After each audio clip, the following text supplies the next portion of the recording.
An NYPD sergeant charged with murdering a Bronx woman, the deadly shooting, and the war over words in the investigation. Good evening, I'm Dana Tyler.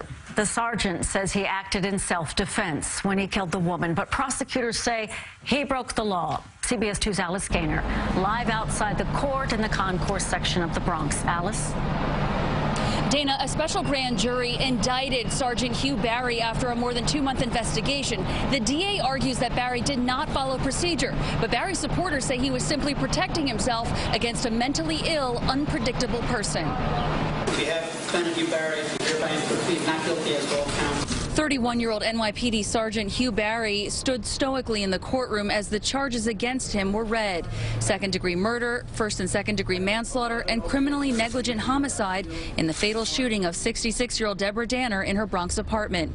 Back in October, Barry and other officers responded to a call of an emotionally disturbed person screaming in a hallway. Danner allegedly refused to be evaluated at a hospital. At one point, clutched a pair of scissors, then grabbed a bat. Barry shot Danner 2 times after she allegedly came at him with that bat. On that day, Sergeant Barry failed to seek critical background information about Ms. Danner's condition or behavior. Sergeant Barry disregarded his training from the New York City Police Department in dealing with emotionally disturbed persons by rushing into Ms. Danner's apartment. In court, the prosecutor said Barry wasn't following procedure. The grand jury's report said that Barry did not use other options before using deadly force. Namely, the question has been raised, why didn't he use a taser?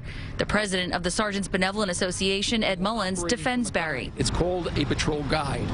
It's some rules to follow and procedures to try to follow, but it's a guide. It's not a law. And according to law, Sergeant Barry acted according to law. Within hours of the fatal shooting last fall, the mayor and police commissioner spoke out against the deadly use of force. Tragic, and it is unacceptable. We failed. Mullins says those comments tainted the grand jury pool. For Commissioner O'Neill to make the comments he made are disgraceful. Danner's family was not in the courtroom today, but some supporters were there. So right now, I'm just happy for the small piece of justice. Barry was released on bail. He'll be back in court on July 7th.